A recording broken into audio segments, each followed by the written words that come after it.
Chapter 32 In Quest of Guru and God, Fasting Disapproved. In this chapter, Himad Pant describes two things.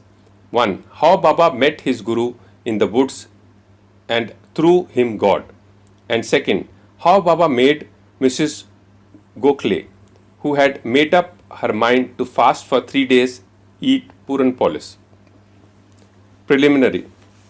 In the beginning, Himad Pant describes the Sansara visible world as the allegory of Ashwatha banyan tree, which has in its phraseology of the Gita roots above and branches below. Its branches are spread downwards and upwards and are nourished by the gunas qualities, and its sprouts are the objects of the senses. Its roots leading to the actions are extended downwards to this world of men. Its form cannot be known in this world, nor its end, its beginning, nor its support. After cutting this Ashwatha tree of strong roots with the sharp weapon of non-attachment, one should seek the path beyond, treading where there is no return. For traversing this path, the help of a good guide, Guru, is absolutely necessary. However learned a man may be, or however deep his study of Veda and Vedant, sacred literature, may be, he cannot reach his destination safely. If the guide be there to help him and show him the right way, he would avoid the pitfalls and the wild beasts on the journey and move aside. Baba's experience in this matter, through the story which he gave out himself, is really wonderful, which when attended to will give you faith, devotion and salvation. The quest. Once 4 of us were studying religious scriptures and other books, and being thus enlightened, we began to discuss the nature of Brahma. One of us said that we should raise the self with self-efforts and not depend on others. To this, the second replied that he who controls his mind is blessed. We should be free from thoughts and ideas, and there is nothing in this world without us. The third said, the world phenomena is always changing. The formless is eternal. So we should discriminate between the unreal and the real. And the fourth, Baba himself, urged that bookish knowledge alone is worthless, and added, let us do our prescribed duty and surrender our body, mind and 5 pranas life to the Guru's feet. Guru is God, all pervading. To get this conviction, strong, unbounded faith is necessary. While discussing in this way, we 4 learned men began to ramble through the wood in quest of God. The 3 wanted to make the quest with their free and unaided intellect. On the way, a Vanjari, a man who trades in certain things such as grains, etc., by carrying them on a bullock, met us and asked us, it is hot now. Where and how far are you going? In the woods, we replied. He inquired, on what quest are you bound? We gave him an ambiguous and evasive reply. On seeing us rambling aimlessly, he was moved and said, without knowing the woods fully, you should not wander at random. If you want to walk through forest and jungles, you should take a guide with you. Why do you exert yourself unnecessarily during this hot noon sun?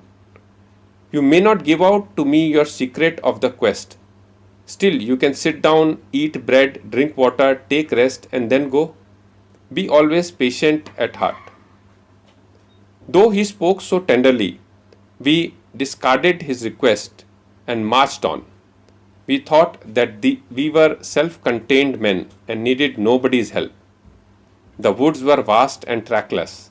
The trees therein grew so close and tall that the sun's rays would not penetrate through them.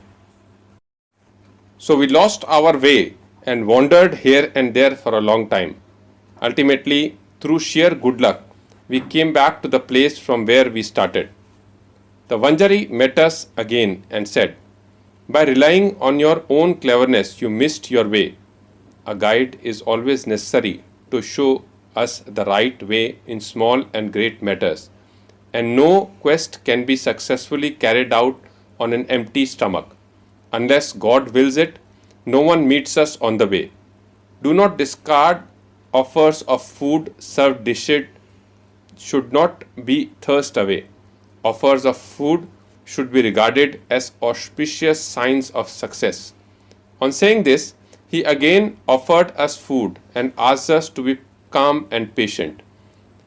Again, my companions did not like his unsolicited hospitality and discarded his offer.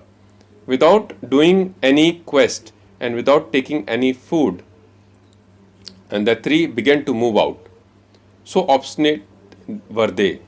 I was hungry and thirsty, and I was moved by the Vanjari's extraordinary love. We thought ourselves very learned, but were strangers to kindness. The Vanjari was quite illiterate and unqualified fellow and belonged to a low caste. Still, he had love in his heart and asked us to eat the bread. In this way, he who loves others disinterestedly is really enlightened, and I thought acceptance of his hospitality was the best beginning of getting knowledge. So, very respectfully, I accepted the loaf of bread offered, ate it, and drank water. Then, lo, the Guru came and stood before us. What was the dispute about? He asked, and I told him everything that had happened. Then he said, "Would you like to come with me? I will show you what you want. But he alone who believes in what I say will be successful." The others did not agree to what he said and left him, but I bowed to him reverently and accepted his dictum. Then he took me to a well, tied my feet with a rope, and hung me head downwards and feet up from a tree near the well. I was suspended there 3 feet above the water, which I could not reach with my hands or with my mouth. After suspending me in this manner, he went away, no one knew where. After 10 to 12 ghatkas, 4 to 5 hours, he returned, and after taking me out quickly, he asked me how I fared. In bliss supreme I was. How can a fool like me describe the joy I experienced? I replied. On hearing my answer, the Guru was much pleased with me, drew me near him, and stroking my head with his hand, kept me with him. He took care of me and tenderly as mother bird does for her young ones. He put me into his school. How beautiful it was! There I forgot my parents. All my attachments were snapped, and I was liberated easily. I thought that I should embrace him and keep staring at him always. If this image was not fixed in my eyes, I would rather be blind. Such was the school. No one who entered it once would return empty handed. My Guru became my all in all, my home, mother, and father, everything. All my senses left their places and concentrated themselves in my eyes, and my sight was centered on him. Thus, my Guru was the sole object of my meditation, and I was conscious of none else. While meditating on him, my mind and intellect were silent. I had thus to keep quiet, bow to him in silence. There are other schools where you see an altogether different spectacle. The disciple go there to seek knowledge and spend their money, time, and labor, but ultimately they don't gain much. The Guru there boasts of his secret knowledge and his straightforwardness. He makes a show of his sacredness and holiness. He speaks a lot and sings his own glory, but his own words do not touch the disciples' heart, and they are not convinced. So far as self-realization is concerned, he has not reached that. How can such school be of any use to the disciples, and how can they be benefited? The Master Guru mentioned above was of different type. By his grace, realization flashed upon me of itself without effort or study. I had nothing to seek. Everything became to me as clear as broad daylight. The Guru alone knows how the inverse suspension with head down and feet up can give happiness.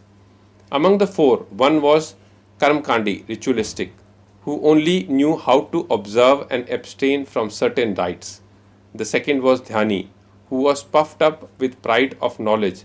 And the third was a Bhakta, who surrendered himself completely to God, believing that he was the sole doer. When they were discussing and arguing, the question of God came up, and they, depending on their unaided knowledge, went in search of him. Sai, who was discrimination and dispassion incarnate, was one of the four. On being himself Brahma incarnate, some may ask why did he mix with them and act foolishly. He did this for setting an example to follow. Though an incarnation himself, he respected a low Vanjali and accepting his food with firm belief that food is Brahma, and showed how those who rejected Vanjari's hospitable offer suffered and how it was impossible to get dhyan without a guru. The Shruti Taittiriya Upanishad exhorts us to honor and worship mother, father, and preceptor, and to study, learn, and teach the sacred scriptures. These are the means of purifying our mind, and unless this purification is effected, self realization is not possible. Neither the senses nor the mind and intellect reach the self. Modes of proof, such as perception and inferences, will not help us in the matter. It is the grace of the Guru that counts. The objects of our life, such as dharma, artha, and kam, are attainable with our effort, but the fourth object, moksha, liberation, can only be had with the help of the Guru. In the life story of Sri Sai, many personalities appear and play their part. Astrologers came and give out their predictions. Princes, noblemen, ordinary and poor men, sannyasi, yogis, sinners, and other come for darshan. Even a mahar comes and making his salutation says Sai is the Mai Bap, true parent, who will do away with our rounds of births and deaths. So many others as jugglers, Gondalis who sing devotional songs, the blind and the lame, Nath Panthis, dancers, and other players came and are given suitable reception. The Vanjari also appeared at the right time and played the part and assigned to him. Let us now revert to the other story. Fasting and Mrs. Gokhale. Baba never fasted himself, nor did he allow others to do so. The mind of the person who fasts is never at ease. Then how could he attain his Paramartha goal of life? God is not attained on an empty stomach. First, the soul has to be appeased. If there be no food in the stomach and nutrition, with what eyes should we see God? With what tongue should we describe the greatness, and with what ears should we hear the same? In short, when all our organs get their proper nutrition and are sound, we can practice devotion and other sadhanas to attain God. Therefore, neither fasting nor overeating is good. Moderation in diet is really wholesome, both to the mind and the body. One Mrs. Gokhale came to Shirdi with an introductory letter from Mrs. Kashibhai Kanetkar, a devotee of Baba, to Dada Khelkar.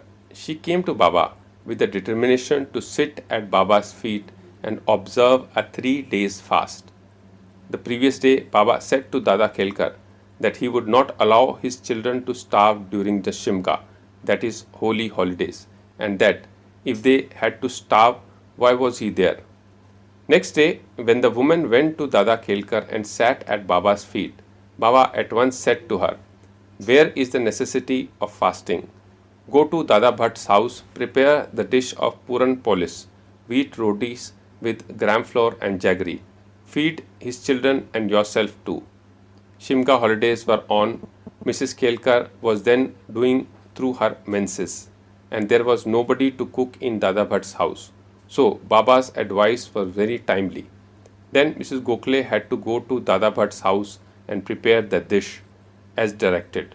She cooked that day, fed others and herself. What a good story, and how beautiful its import. Baba's Sarkar. Baba gave a story of his boyhood as follows. When I was a youngster, I was in search of bread and went to Bede. There I got embroidery work. I worked hard, sparing no pains. The employer was very much pleased with me. Three other boys worked before me. The first got 50, second got rupees 100, and the third rupees 150, and I was given twice the amount of the total, that is rupees 600.